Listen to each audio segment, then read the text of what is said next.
সবাইকে আসসালামু আলাইকুম। আশা করি সকলেই ভালো আছেন, সুস্থ আছেন। তো আজকে যে বিষয়টি নিয়ে আলোচনা করব সেটা হচ্ছে, আপনি যদি ফেসবুক বা ইউটিউব ব্যবহার করে থাকেন, তাহলে আপনি যখন ইউটিউবের ভিতরে ঢুকবেন, ঢোকার পরে আপনার যে কোনো একটা ভিডিওতে যদি কপিরাইট স্ট্রাইক অথবা কপিরাইট ক্লেম আসে, আপনি কপিরাইট স্ট্রাইক বা ক্লেম চেক করতে পারবেন। যেমন আমার একটা ভিডিওতে কপিরাইট ক্লেম এসেছে, আমি সেটা কিভাবে রিমুভ করব বা কিভাবে রিমুভ করা যায় সেটা আমি আপনাদের মাঝে তুলে ধরব। তো কথা না বাড়িয়ে সরাসরি আমরা চলে যাচ্ছি মূল ভিডিওতে। তো যারা নতুন আছেন অবশ্যই চ্যানেলটাকে সাবস্ক্রাইব করে দিয়ে পাশে থাকবেন। তো আমি সরাসরি আমার ইউটিউব চ্যানেলে চলে আসবো। সেখানে গিয়ে আমি ইউটিউব স্টুডিওর ভিতরে যাব। আমার ইউটিউব স্টুডিওর ভিতরে চলে আসলাম। তো এখন আমি যদি একটু চেক করে দেখি এখানে যে আমার একটা ভিডিও প্রায় 36K ভিউজ হয়েছে। এটা মূলত এই যে কপিরাইট চলে আসছে, দেখুন এই যে কপিরাইট।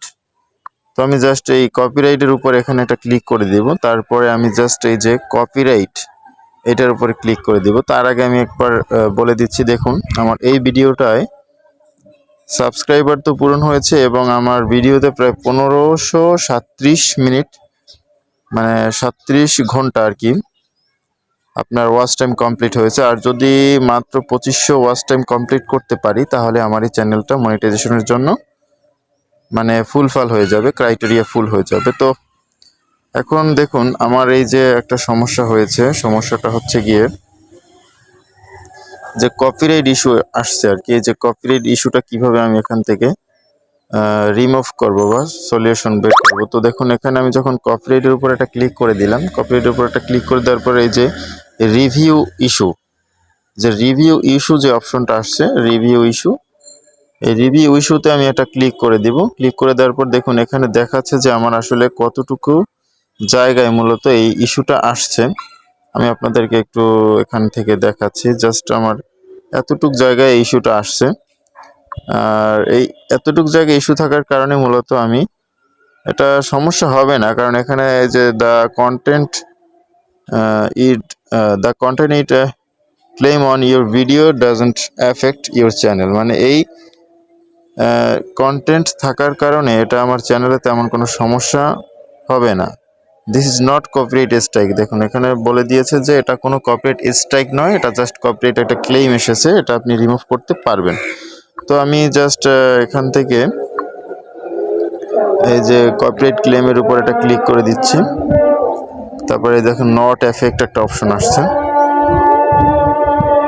আচ্ছা দাঁড়ান আমি আরেকবার দেখাচ্ছি।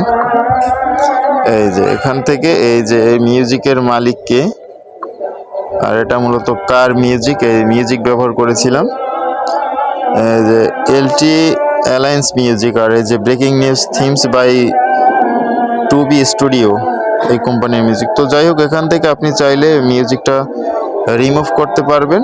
এজন্য আপনি এই যে ট্রিম অর ইউর স্টেটমেন্ট এটার উপরেও ক্লিক করতে পারেন, কিন্তু এই যে ইরেজ সং এটার উপর একটা ক্লিক করে দিবেন।